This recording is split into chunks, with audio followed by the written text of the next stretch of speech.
You might want to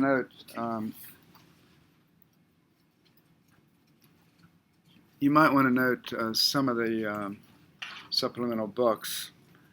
All three of these, particularly the first two, I've mentioned Learning R to you, which gives you a more gentle introduction to R than this book does. And then, if you're serious about doing reproducible research, which I strongly recommend you to do, then this book is very good. There's another book by the guy who wrote, there's a package called KNITR, K-N-I-T-R, which is what we're using to create the HTML, that package, and it's built into RStudio. Although anyone can install it themselves. If you don't want to use RStudio and you want to use KNITR, you can. But there's also a book, another book by the guy who wrote that package, and he was actually a graduate student at Iowa State. And I don't know if he's finished yet, but he'll probably get job offers. At any rate, he wrote a book called Dynamic Documents, I don't know, using knitr and R or something like that. The first two words are dynamic documents, I think. This reproducible research referral in RStudio is more comprehensive. It covers knitr, but it also covers SWeave, it covers LaTeX, it covers Markdown, it covers GitHub, which is a repository out in the cloud where you can do software development. And so if you were writing a dissertation or a thesis, then doing it with GitHub would actually be a smart thing to do, partly because it's a skill that you need to learn how to do. This kind of gets at my sort of philosophy of things, is that for most jobs you're going to get, knowing statistics is not enough. You need to know how to program.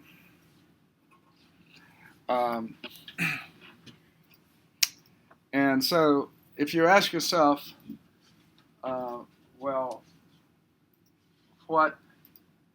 are companies there are a lot of companies, particularly pharmaceutical companies, that use SAS, and the government uses SAS a lot. So it's not to say that SAS isn't used, but of course SAS is sort of a programming language. And the reason that I say sort of is because you can program the data stuff, which is mainly data management, but you can't write procedures, you can't write procs. Well, you can, but you're going to write it in C or C++. And it's a fairly complicated procedure to write a proc. It's theoretically possible, though. But you don't see a lot of people doing it because there's a steep learning curve to doing it. So if you ask yourself which languages should you learn, and first of all, I do recommend you do know SAS, because there are a lot of jobs that you can get simply because of that skill. But on the other hand, there will even be a lot more jobs if you know programming language that are associated with what I will call data science. And so what are the languages associated with data science? Well, certainly R is perhaps the king of those languages. The other language that's widely used is Python. And so if I were picking two languages, if I were in your position and picking two languages besides SAS, I would learn R and Python. I would also make a strong case for learning JavaScript. You may say, wow, why do I have to learn all this to do statistics? Turns out that JavaScript is really the language of the web. And so if you want to develop web applications, if you look at Google Docs, what are they written in? A form of JavaScript. Not exactly JavaScript as you might think of it, but a form of it. And there are lots of forms of JavaScript, but they all sort of harken back to the basic JavaScript. And so that's certainly a language. Now, if you want to get a little bit more hardcore so that you want efficiency, then you would learn C or C++. Because, for example, if you're writing R and you have something computationally very intensive in R, then you basically have two choices. Either you parallelize it, or you write C++ code, which you can call from R.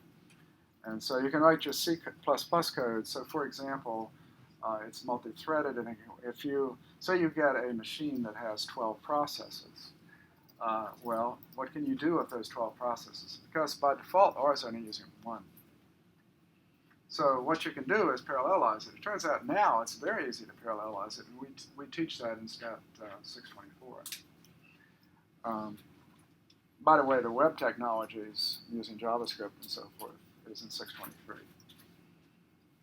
It's not just, it's data technologies like SQL and other things, but it's also web technologies as well as more generic data technologies in 623.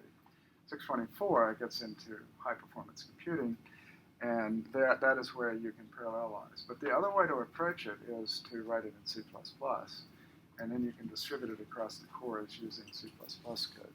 And then you can use R as a wrapper for the C++ or C code. And a lot of people do that, and in fact, one of the packages I've been involved with developing, that's what we do. So again, this book is a really good book in that I found it to be extremely useful. Like if you're writing a book in a large project, how do you do it? Even if you're writing a dissertation, and you don't want to, you suddenly find an error. Say you've done it with Word, and you find an error in your data, you will redo everything just about. You'll have to cut and paste 1,000,000 times again, and so forth. If you do it with reproducible research, you will rerun it, you'll see what results got changed, and you'll go in and just change those little pieces. It's much simpler. And it's reproducible. It has both the code, which you don't have to show in the dissertation if you don't want to. You can hide the code, but you can extract it and put it in an appendix if you want to. So it's a very, very nice. So these are some things that I recommend. This is a little bit dated, this book, but this is about RStudio. But I doubt that you need that if you use that, if you look at that other book. This first book is CRC Press, whereas these last two are Raleigh Press. I want you to kind of look at this. This is new. I've decided to take a little detour. In looking at the book, the problem is this. We've been learning about S3 classes. Here's my question. Could you develop an S3 class that's really meaningful in a statistical sense of the word? Based upon the snippets of code you did? I doubt it. Well, this is a tutorial for creating a package, but as part of it, it has a, it talks about S3 classes for linear regression. So if we do a linear regression model, and the question might be, well, how do you estimate the parameters and so forth? And that function, I'll come back to this later, but that function actually is the basic way that you compute the underlying parameters in a regression. And that's sort of a computational type thing. And this is the type of thing that if you had a lot, if n, that is, if the number of observations is quite large, or if p, or the number of predictors is quite large, this could be very time consuming. Now notice, in other words, these computations could get extremely time consuming. So if I wanted to be efficient, I could take this code and I could actually spin that code out to C code or C++ code if I wanted to, and to be far more efficient than what this is being done in R code. Now, a lot of times the internal functions in R actually do call C. And you can tell that by actually, if you specify the function. So, you know, if I'm looking at a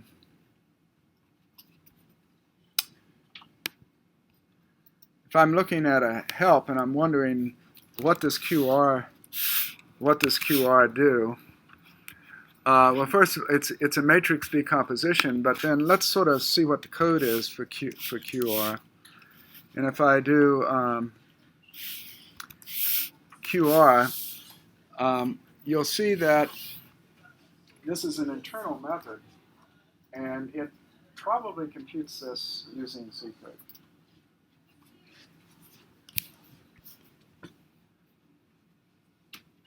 It's actually a generic function, but we'll get back to that later. So this tutorial also talks about S3 and S4 classes, and gives you another perspective, particularly the S3 class, and it goes through a complete example on how you would do regression using S3 classes. Now this is probably important to you because I decided that your next homework will be how to do one-way analysis of variance using S3 classes. In other words, it's important for you to know not how to do little snippets of code, but it's important for you to know how to program. And so this next assignment is going to be a programming assignment where you are going to program the one-way analysis of variance, but you're not going to use the built-in functions. And you're going to do it using S3 classes, and you're going to do plotting methods and so forth.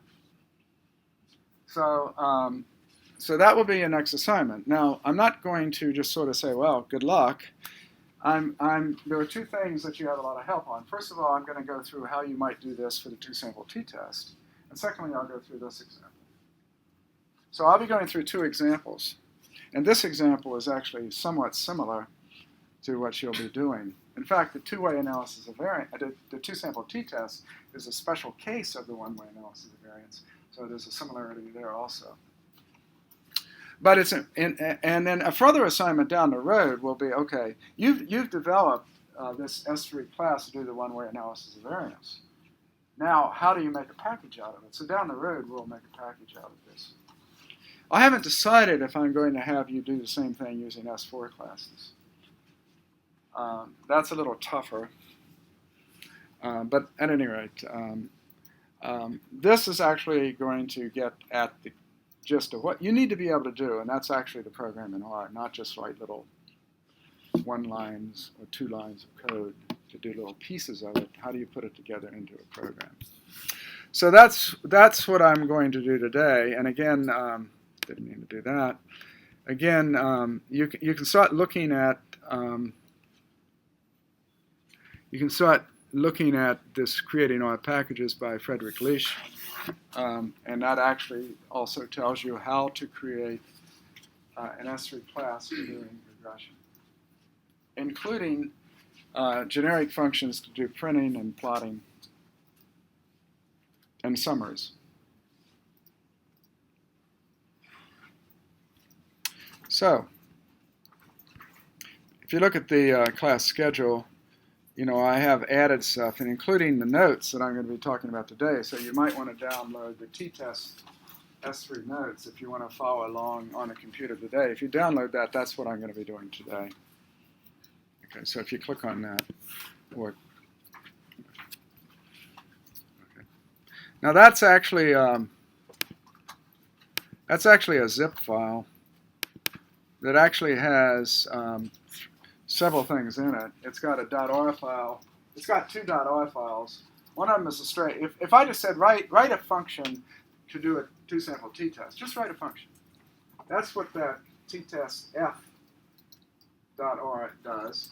And then the t-test s3.r is all the code that you actually develop to do the whole class structure with the special methods for printing and so forth. And then the t-test.rmd is the annotated version of the S3 file. So these are related, these files. So if you download this, you can follow along with me.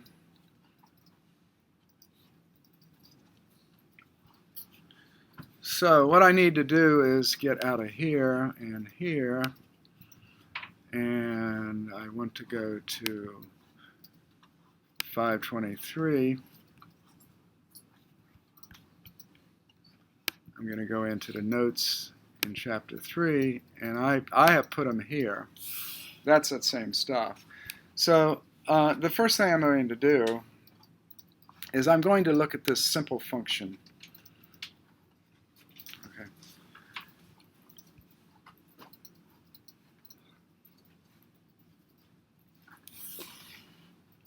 And this is a function that this is a function which actually creates a function called t-test. Now, R has a built-in function that does sort of the same thing in a more sophisticated way called t-dot test, right? There's a t-dot test which does a two-sample t-test, or a one-sample t-test for that matter. That's built into R, but t-test is sort of my version of t-dot test. So at any rate, let's just take a look at this code. This code assumes that it's going to get two vectors, y1 and y. What are the arguments of this function? y1, y2, and then it has an argument called test, which by default is two-sided. And by default, alpha is 0.05. Now, both of those you can change. And you'll see that the alternatives are lower, or besides two-sided, the actual test could be two-sided, or it could be a lower-sided test, or an upper-sided, or a one-sided lower or upper. And this we need for computing the p-values for the test. And then I'm going to show you a little bit in terms of a warning if you specify something other than that, we'll have a warning. But I just want to look at the code for a minute. So what is y1 and y2? Well, those are two vectors representing the data from the two samples. They can be of different lengths. Okay? So y1 is your sample, is a vector which is your sample from the first population. And it has, let's say, length n1, meaning n1 observations in it. And then y2 is the sample from the second population. So we're testing our hypothesis, what? That mu1 equals mu2. So we're testing if the means are equal. And so notice in the next line of code, I say that n1 is the length of y1 and n2 is the length. Notice I'm using a semicolon. I really have two statements on one line. Generally speaking, you don't need to use a semicolon, but if I put multiple statements on a line, I do need to use a semicolon to tell R that I'm starting a new statement, R statement. So n1 and n2 are the two sample sizes. And then, if I'm doing a two-sample t-test, see how this works out. Maybe I shouldn't.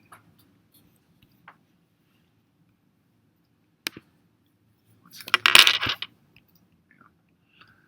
Yeah. If I'm doing a two-sample t-test, I'm going to make sure I'm still in the same correct networks.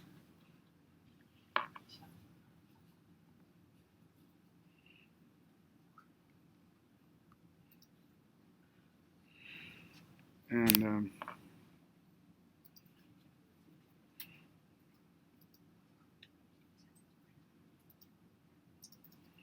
this is not going to work unless I run this other program. That's the problem. There are too many. Let's see if this pops up here. So if I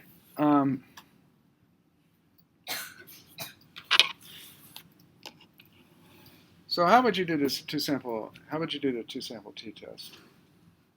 Okay, you would sort of do a y bar 1 minus y bar 2, right, over the standard error, or the estimated standard error of y bar 1 minus y bar 2. And that would be your t. And how many degrees of freedom? If you assume that you're pooling, in other words, if you look at what you're doing, the assumption is a sigma 1 squared equals sigma 2 squared, so I'm going to pool them. So I have S1 squared as my sample estimate of sigma 1 squared, and S2 squared as my sample estimate S2 squared, sigma 2 squared, and I'm going to pool them based upon weighting according to the degrees of freedom. So you have this formula. S sub p is the square root of, and it's n1 minus 1 times S1 squared plus n2 minus 1 times S2 squared over n1 plus n2 minus 2. So I'm losing 2 degrees of freedom here. And that n1 plus n2 minus 2 is the degrees of freedom. And so my standard error my standard error up here will be y bar 1 minus y bar 2 over this pooled value over the square root of 1 over n1 plus 1 over n2. And I'm off the page, unfortunately. It doesn't let me have a full screen, but why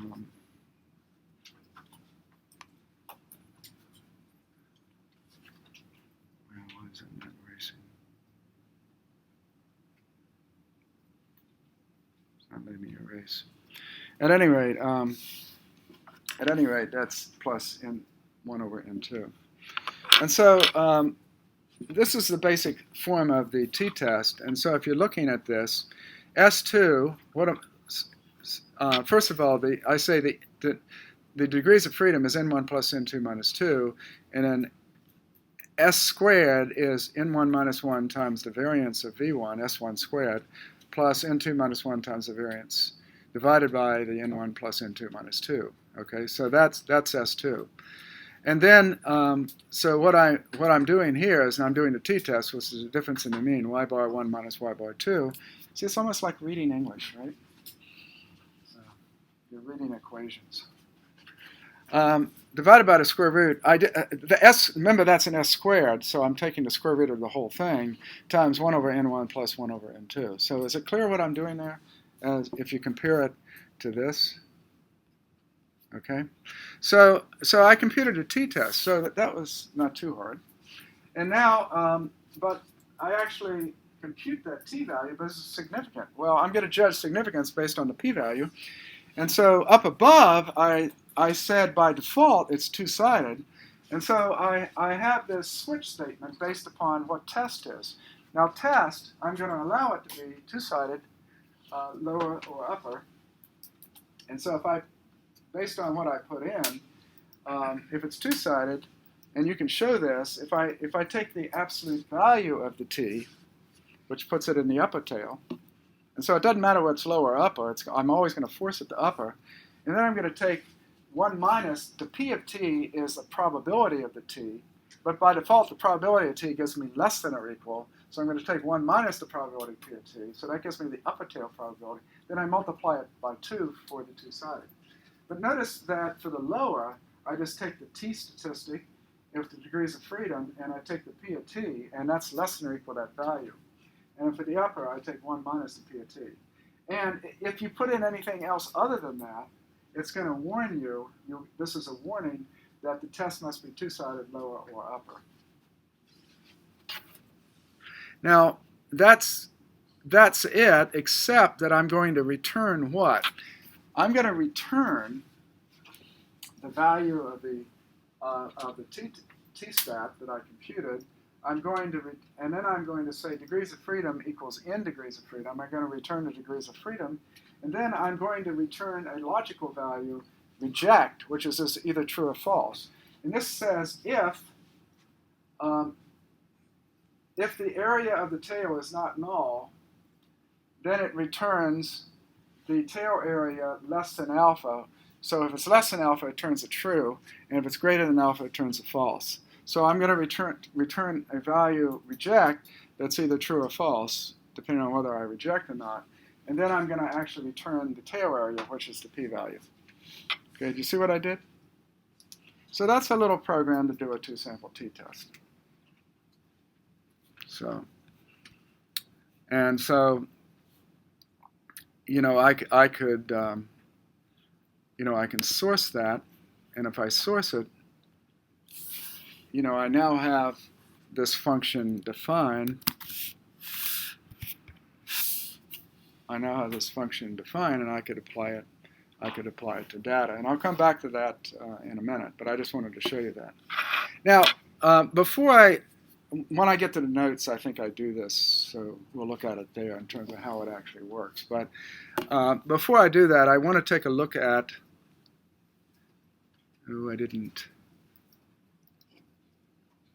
I forgot to do one little step here. I want to go into our class. And actually, at this point, let's see, I'll go into notes, I'll go into chapter 3, and then I'm going to go into this folder, t-test, and then I'm going to set the working directory as that. So at this point, at this point, actually, how did it get back? Oh, that's because the way RStudio works, it captured this function called t-test. Okay, so at this point now, I'm just going to give you a preview of this file t-test s3.r, which is an S3 implementation. And you may notice that I have a use method for a generic function, and then I'm actually going to allow you to input not only two vectors, but I'm going to let you input a matrix with the values in it. I'm going to let you do it as factors. In other words, there are actually 4 different ways I'm going to allow you to do the t-test, depending upon the way you input the data. And so I'll go through what those are. So I'm going to define the t-test as a generic function with 4 different methods, but I'm also going to define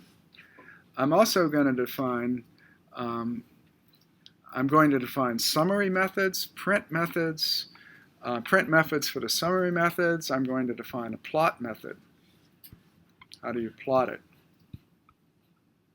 So we'll come back to that.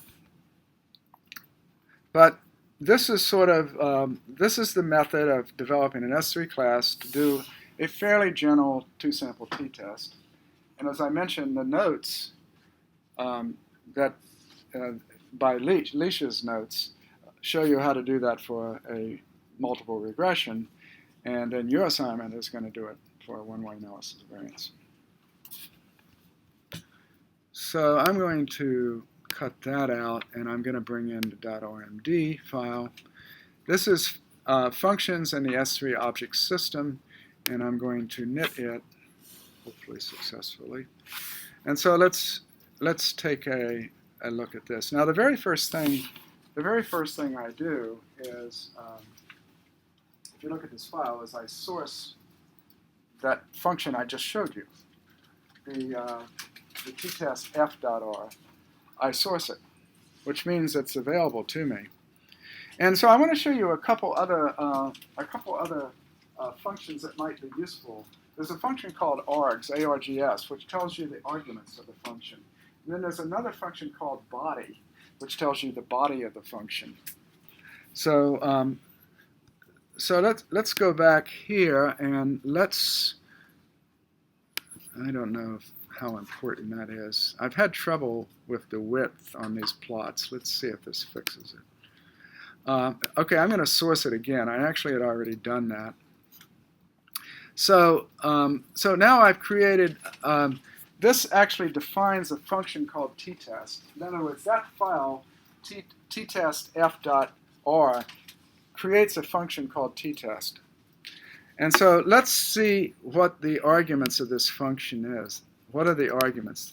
Well, the arguments of the function, and this is something you can always use for any function you're interested in. If you just want to find out the arguments of that function, you can say args in the name of the function. And it says the arguments are y1, y2, the test, and the alpha. Those are the arguments. And then if I say, well, what is the environment? Well, the environment is in the global environment. So in fact, you should see it then down here in the global environment, which you do. Okay? Now, we can also look at the body. So there's the body of what I wrote. And that's exactly what we went through, right? So you see how to compute s squared. And it's probably a good idea to use fairly meaningful names. You need to be careful that your names don't mask names that are used in R. They may. In other words, that's why you have the concept of namespaces. And we talked briefly about namespaces, but we'll talk about that a little bit more. If I'm worried about creating a name that might be used in some built-in R package or someone else's R package, then it's a good idea to use namespaces. So you can tie your names to your package. But then you have to qualify the name. So there's sort of a trade-off, but you'll be able to tell that if your names are masking other names that are the same in other packages, then when you try to use yours, it will tell you that you masked these other values. So you don't have to worry about it too much. Okay, so again, that is the actual function. So let's generate some data. I'm going to generate a data, or a norm. Or means, if I look at norm, NORM, that means normal, and I can do 4 different things for it. There's a Q norm for finding the quantiles of a normal distribution. There's a P norm for computing the probabilities associated with normal probability. There's a D norm for computing the density function of a normal distribution. And there's an R norm for randomly generating data from a normal distribution. Now I'm going to specify that I'm going to do an R norm, and by default, the mean is 0 and the variance is 1. So by default, it's a standard normal. So I'm going to leave the standard deviation at 1, but I'm going to have a mean of 10. So in this case, I'm going to generate a sample that has a mean of 10, standard deviation of 1. Okay, and I'll generate, and how many? No, actually not. That's the sample size. That's what I meant to do.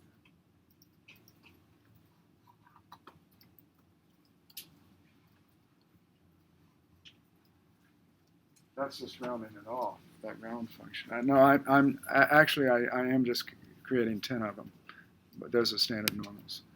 And then if you look at the data, those are the standard normals. I was thinking that I had changed the mean. What I'm going to do down here for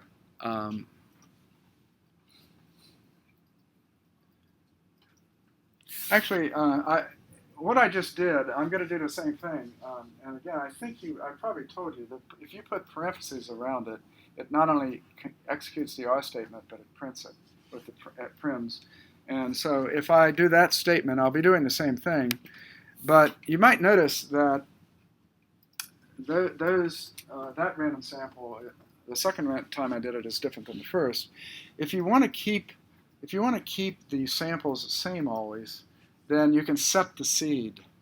There's a random number generator has a seed, and you can set that seed to a specific value. And if you do that, otherwise, if you were doing a paper and you had a nice example and you randomly generated something and you got a nice random sample that you kind of want to use, then you can set the seed that freezes it. And so that might be a better way to go than this case. Every time I do it, it's going to generate something different. But on the other hand, I want to do it again, and this time I'm going to add 1 to it. So instead of having a mean of 0, it's going to have a mean of 1, but still a standard deviation. So, we actually could, compute the mean of x1, and we could compute again, we have a random sample, remember. If I can type right. The mean of, I got a caps on. The mean of x2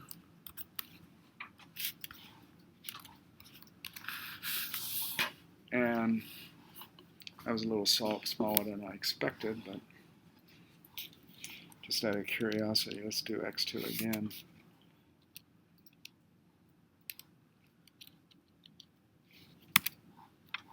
Why is it so low?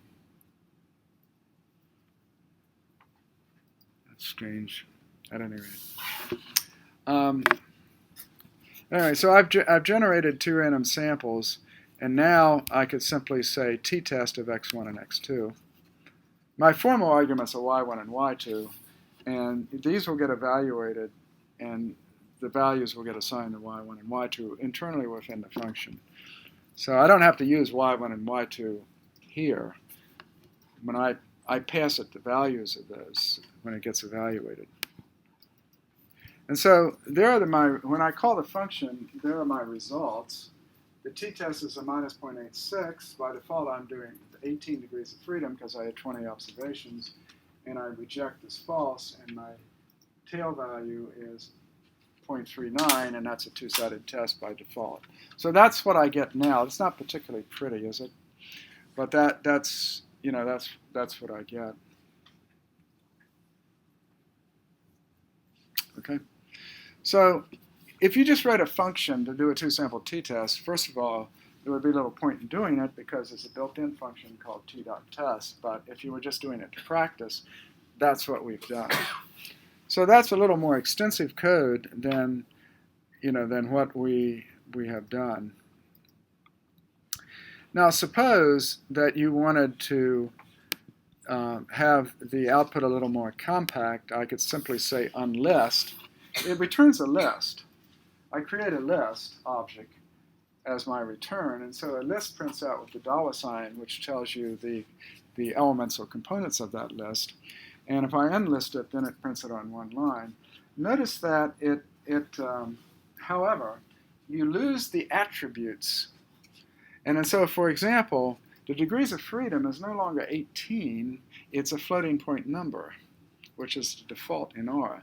But also notice that reject is no longer false. It's a 0. Now, 0 means false, and 1 means true.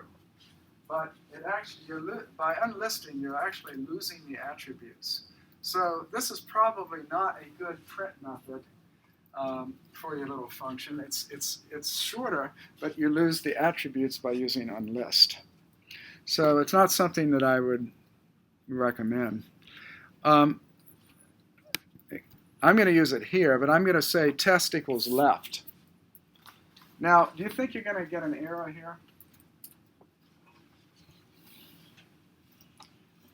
I used two-sided lower and upper. I didn't use left and right, right? For the lower tail, I could have said left, and for the upper tail, I could have said right. But I didn't. So what do you think is going to happen if I now give it the argument, if I now give it the argument that test equals left? Well, let's see. So if we do this, we get an error. This says test must be two-sided lower or upper. So that was the warning that I put in. Now notice it actually gives the t-test and the degrees of freedom, but it doesn't give the other results. In other words, it won't compute the p-values, and it won't compute the logical value reject because there was an error. But it did actually return the results for the two that it could compute. So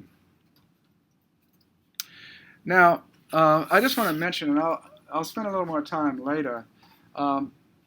You can put the function browser with parens in your code, and it will stop executing at that point.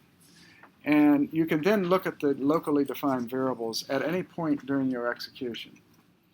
And so if you're debugging and you can't figure out what's going on, and you want to see what the local variables are within the function at any given point, how variables are defined, you can use the browser. There are other debugging techniques, but I'm just mentioning this one now. And I'll come back to that later. But if you're trying to debug, you may become, there's several debugging techniques that I probably should cover maybe on Wednesday a little bit, that will sort of keep your frustration level down a little bit, because you'll be able to actually see what's going on in your code when you have an error, and you will make errors, lots of them. Okay. So the browser can be placed inside a function to help debug the code. John Chambers, who's written all these class systems, basically says, there are other ways of doing it. There are trace arguments and so forth that might be better. But the reality is, unless you're writing a really big project, I think the browser function is pretty useful to use. If you have a big project with lots of files, and so if you put in all these browser functions to stop your code at various places, then if you have multiple files, you may have to search around all these files to find those functions to remove them, because ultimately you want to remove them. It's a debugging tool. And so now there are certain types in other words, how do you search through multiple files to find every instance of browser? Well, that depends upon the editors you use. If you're using a simple editor, you're not going to search. But if you're using a more sophisticated editors like Emacs, for example, then you have the capability of doing searches through multiple files. And so I'll just mention that. Now, let me go back and look at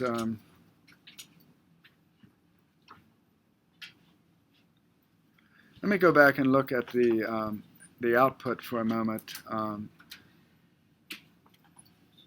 For S3 classes, I want to discuss that a little bit more. When I have S3 classes, then, as I mentioned, S3 class is an object system, and it takes advantage of the fact that basically underneath R is a functional programming language, and S3 classes heavily depend upon generic functions. And so we're going to take that approach when we actually program.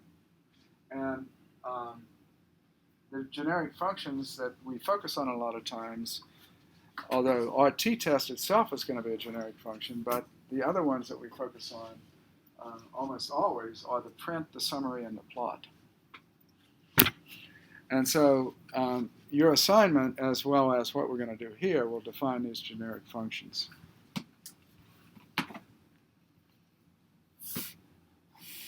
And as I've discussed previously, the action of these generic functions depends upon the class, usually of the first argument. And you have specialized methods for these generic functions, depending on the type. Specialized type functions depend upon the type, and we call those method functions.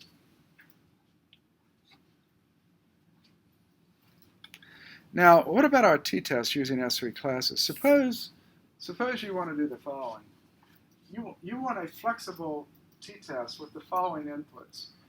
As two numeric vectors, that's what we did, right? We did item 1. But suppose you want to input it as a matrix, or as a list with 2 components, the 2 components having the 2 sets of data, or as a factor identifying the 2 samples. So we want 4 different methods that we could actually call our t-test depending on the organization of that data.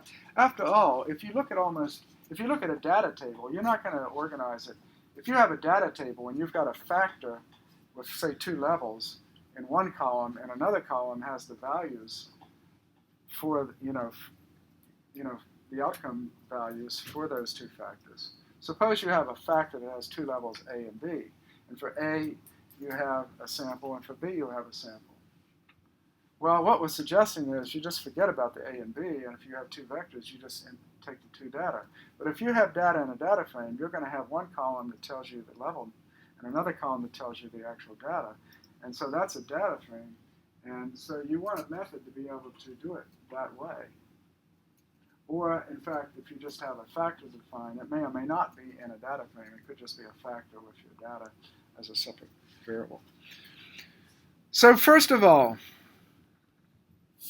what was the first thing we had to do? We wanted to define t-test. We want to define this as we want to define t-test with a capital T as a generic function. Okay. So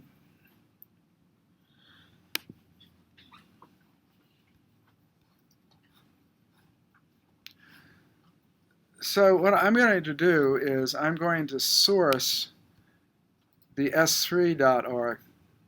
I'm going to source that file, and then I'm going to look at t-test, and t-test comes out to look like this. In other words, if we go back and look at this file, and I'll keep them both up here. If we look at this file, we have a function t-test right here. I'm looking at this definition. Now, if you look in the book, when you were defining the generic function, that second line they didn't have. They just said t-test function They may have used X or Y, I forget. I'm using Z here. Comma, dot, dot, dot. And that means any other arguments I may want to pass to this. And then they would say, use method, and then in quotes, I think we had an example, fun, F-U-N, or something like that. And so that's what we did. Now, this says, I have one other statement in here. It says, if the class of Z is null, then define the class of Z as data.class of Z. So what am I doing here? Do you remember that if you create a matrix, it's implicitly defined. It has an implicit class, but not an explicit class. So if I simply say class itself will work on explicitly defined classes, but it will not list the implicitly defined classes. If you say data.class, what it is doing is it's forcing Z to have, it's sort of forcing it from implicit to explicit. In other words, it's sort of forcing it to have class matrix, if it's a matrix. So data.class is sort of forcing these implicit classes into an explicit representation. So I'm saying if the class of Z is not defined, that is, if it's null, then I'm going to force the internal representation onto it as a class. So that's just a slight modification of what was in the book. Now, you always have to have a default method. So if I don't, in other words, I need a default method.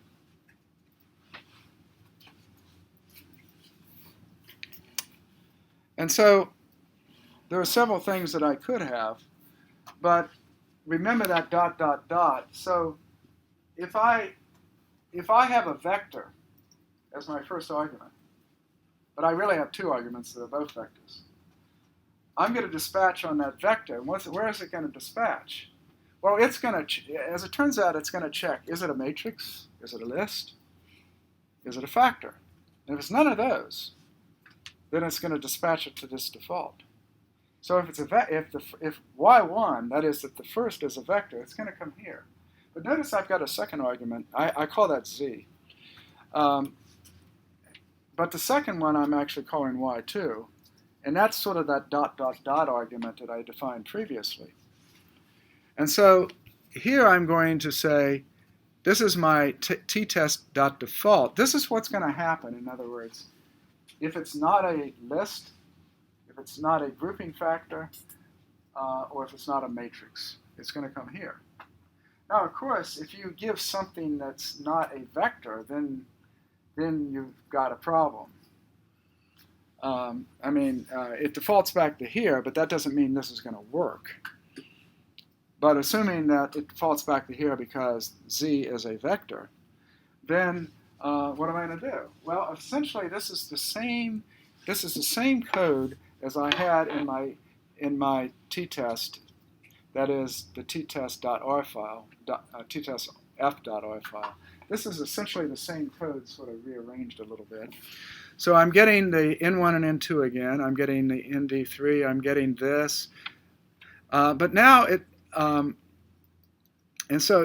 you can see that everything up to here is pretty much the same, right, as what I had before. Do you see any differences up until I do the p-value?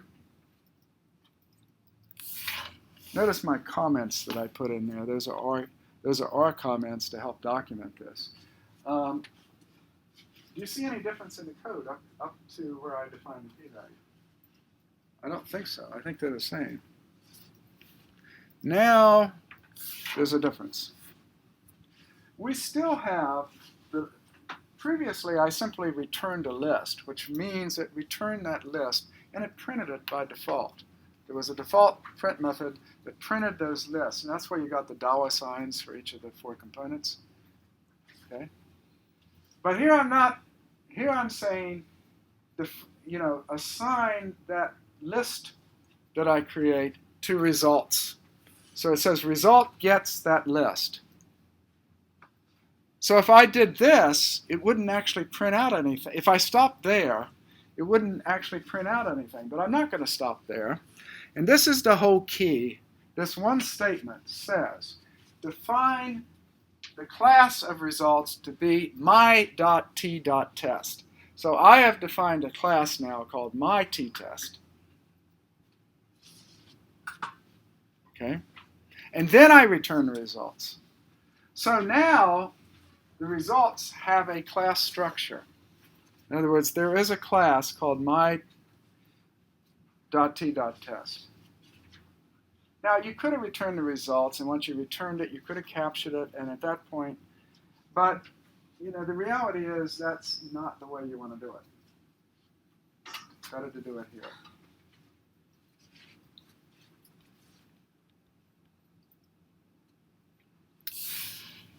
Okay, so I need a generic function for printing. The way you define these generic functions, it's the generic function dot, and then the name of the class. So I'm going to define a generic function print for my.t.test. And the way you do that is print.my.t.test. So you have the name of the generic function and then the class it applies to.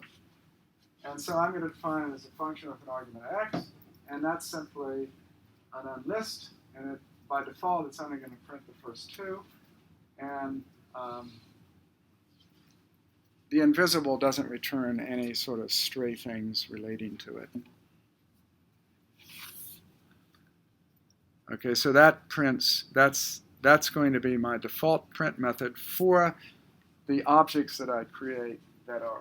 In other words, if I actually run this on data, I create an object of my.t.test, and then that's the default method of that object. If you do nothing else.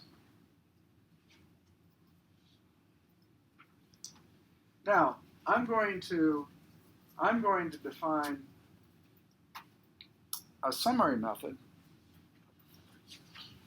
So I'm going to define a summary method, generic function, summary.my. Again, summary.my.t.test. That's a summary method. And it's going to act on an object, and that object is going to be of class my.t.test. And I'm going to define a structure which defines the object, and then the inheritance structure. The class is, what I'm doing here is sum.my.t.test inherits from the class of object, and the class of object will be my.t.test. In other words, I'm going to send it an object of type my.t.test, and then the summary.my.t.test will form a subclass of it. That is, it will be sum. I'm naming it that. So that this class, the summary statistics, are going to inherit from any other things that are created from this test. In other words, I'm setting up here an inheritance, a linear inheritance, by doing this. So I'm defining the class to be two things, and one of them is already class that's being created. So I'm setting up an inheritance here. So I'm going to create a structure with the object, and what I'm going to use it here for is to create an object of my.t.test. And then I'm going to print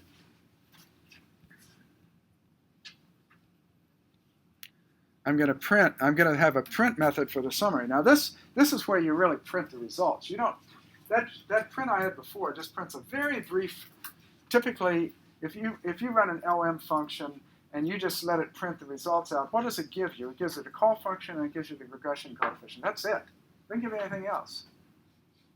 And then if you want the analysis variance table, if you want that kind of stuff, you have to use the summary function. And that gives you the detailed results. So what we're going to do here is get the detailed results. So what are we going to give as the detailed results? Well, if we scroll down,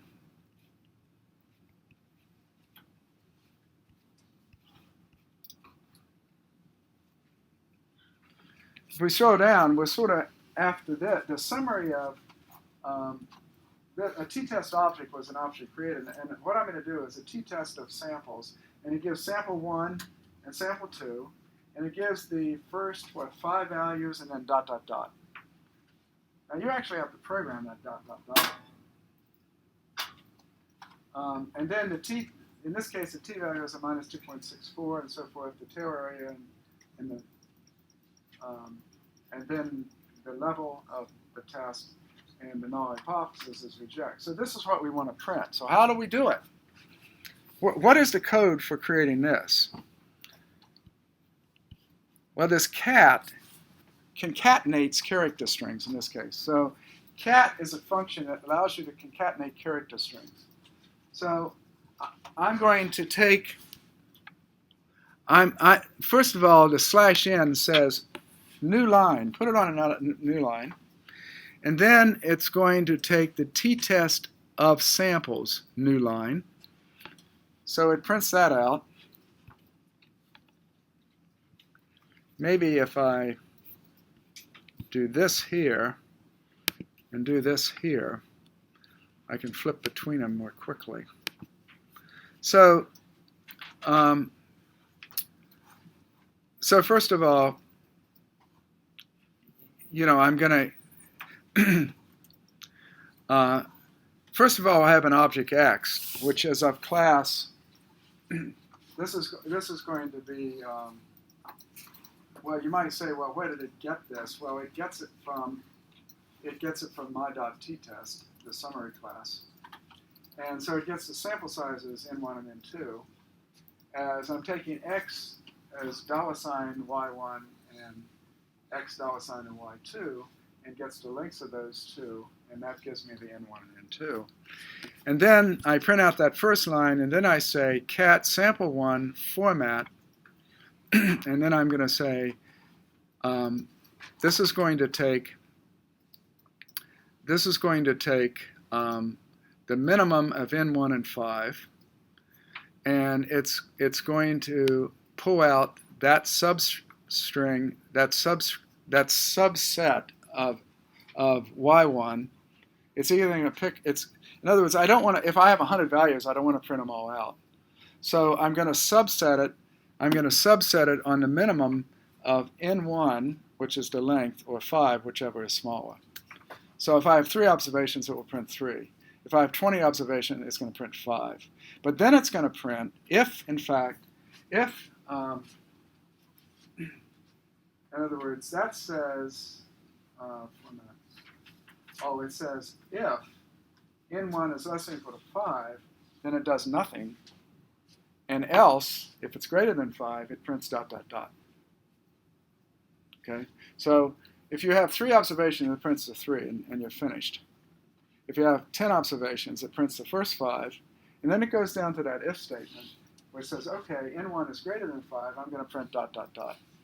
So if you look at the results here, since we had 10, or whatever we had, it printed out the first 5. I probably should put a space in there for the ...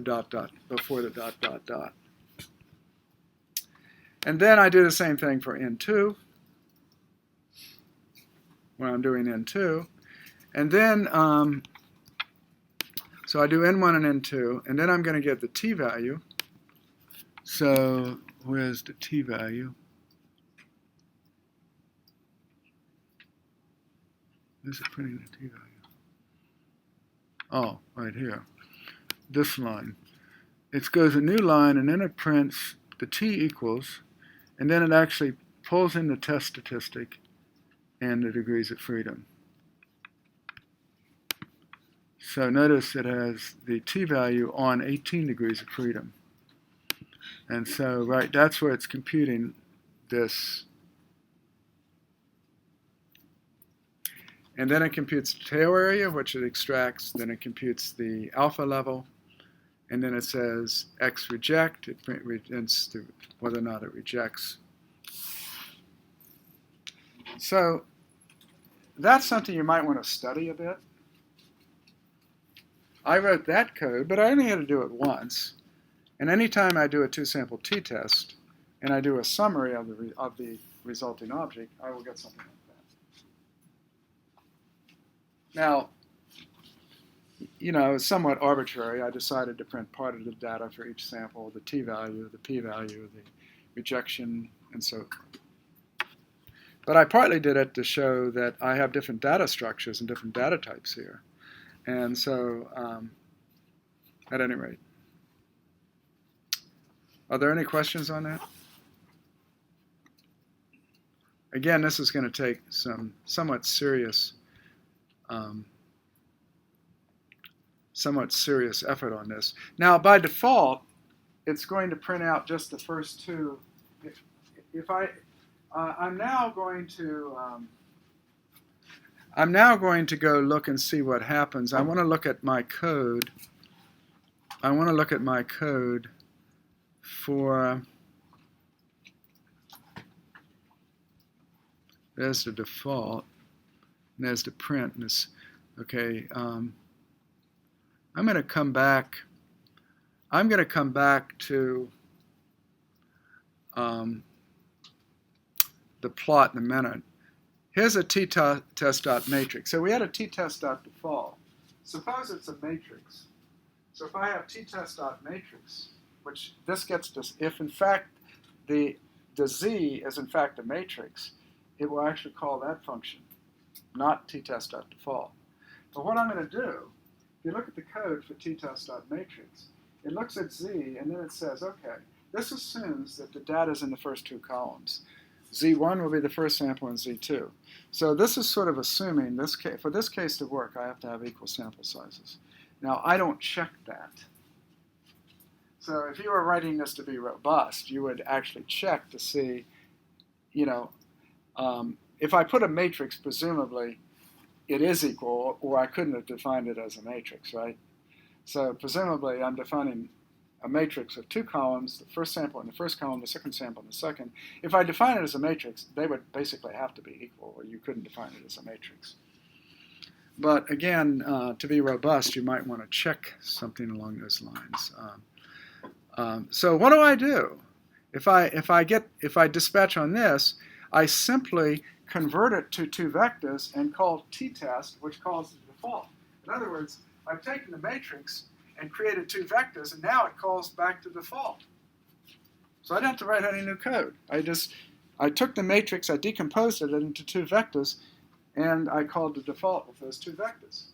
So what about if I have a list? So a list, suppose I have a list that has two elements in the list. Well, again, what I'm going to do, and you'll recognize the double brackets, I take the list, and so I have t-test.list. So that use method dispatches here if it's a list.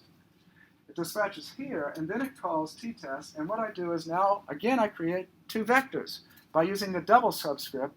And remember what the double subscript does? The double brackets, I mean? It actually gets the values, which are the two vectors. So I have components, and then within the components, I have the values defined, so that the two brackets get me back to the values, to the vectors.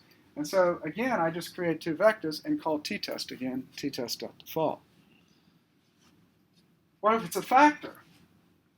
Well, this is a little tricky because, if z is a factor and then y is my data, so I could extend this a little bit further into a data frame, but if z is a factor that has, say, two levels, and again, I don't check that here. So if someone has three levels, now that's something that should work with your one-way analysis of variance, because with the one-way analysis of variance that you're going to do, you can have more than two levels. So, LAV is the levels of z, and then what I do is I'm going to subset y into two vectors. Now notice the brackets. Inside the first bracket, it says lev of 1. Okay, that's going to subset everything that's lev 1. If I say z equals lev 1, okay, that's going to subset the first group, and then say z equals lev 2. That's going to subset. It's going to be trues and false, right? And it's going to subset the first and the second levels. Again, creating two vectors that I call t-test. So I really didn't write much code. I just did a little data management. So I could have done one more thing. I could have had a data frame dispatch method, right? And that basically would have been the same as this, except I would have had a data frame that had the factor as the first column. Well, it wouldn't really have to be the first column, but probably it would be. First column and then the data in the second column. And then I would write another method, ttest.data.frame, and I would dispatch on a data frame. And basically, what I could then do is get the first column and the second column extracted as a factor and a vector, and then I would call the ttest.factor, which would subset it, and then that would call back to default. So if I did a data frame, I would simply extract the first two. I would extract the first one and the second one as vectors. Then I would call the ttest.factor, which in turn I would subset it that way. Then I would call ttest. So again, it would not take much work to pass it a data frame, which is probably the way you'd see the data in JUMP, for example, or SAS, as a data set, or JUMP as a data table, or R as a data frame. That's probably the way you'd see it. So that would be a very simple extension to this. So how are we doing here? Okay, so that's my dispatching. Now what the dispatching, now it's important that I use the correct names. I have to use list, matrix, and factor, because that will be the class that I'm dispatching on from this function up here. Now the other thing is a plot method. So I need a generic function plot.myt.test. And so what am I going to do? I'm going to do a box plot. I'm simply going to plot y1 and y2. And that's simple.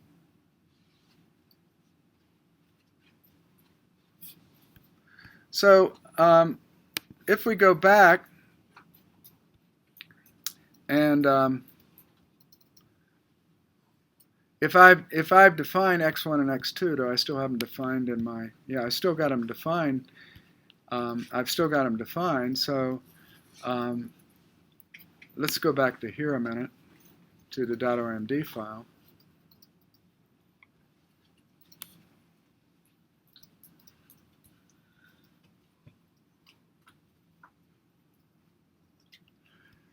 And if I have them, if I have everything defined now, did I source that whole file?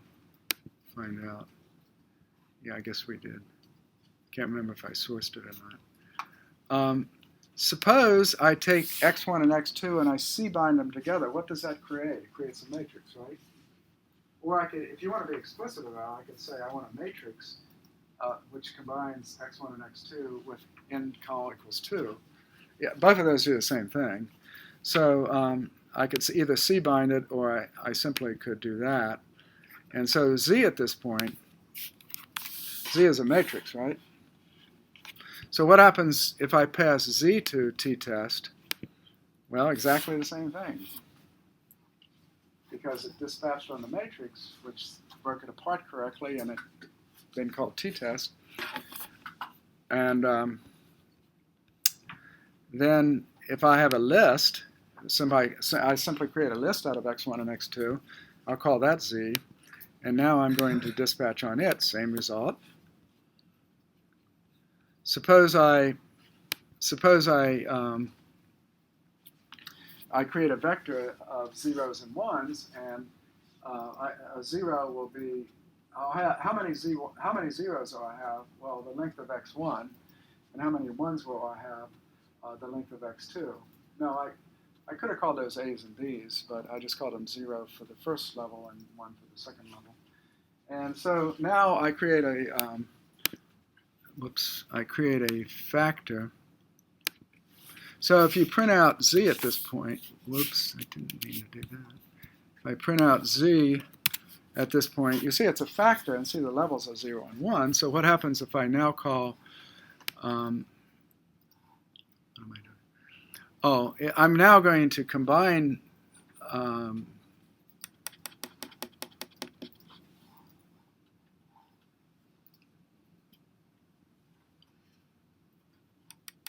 what to do with that?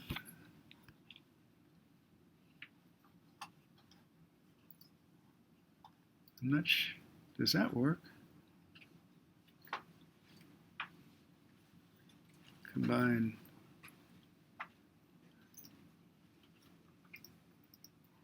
I'm not sure that's what I want to pass. I'm just curious if that runs.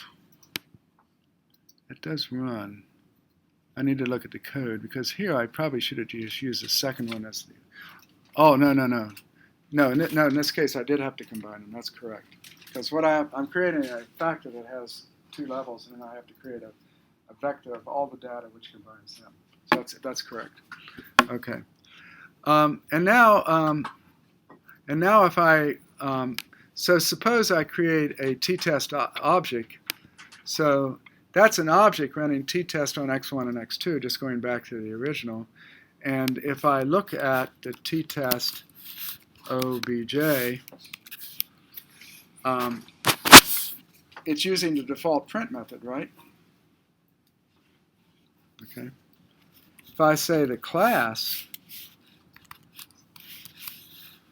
of,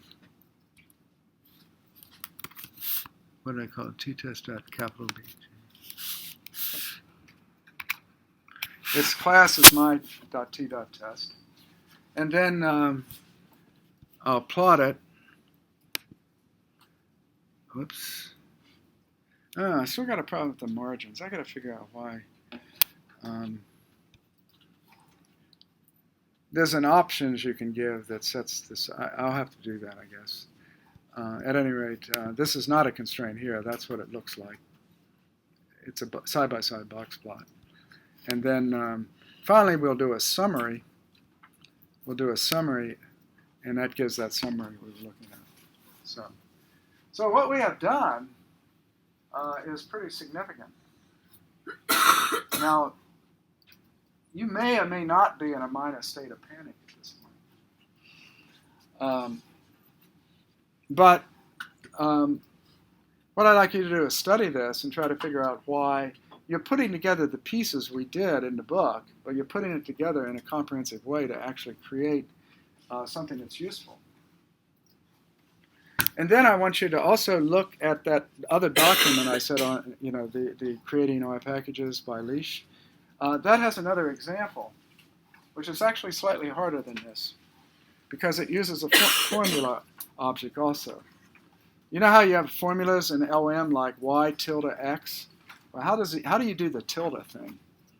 So if you gave it a formula, how do you do it? And so that gets into that, but it will give you another example. And we'll come back next time and we'll look at these S3 classes a little bit more. And then I'm going to go through the one in Leish's book.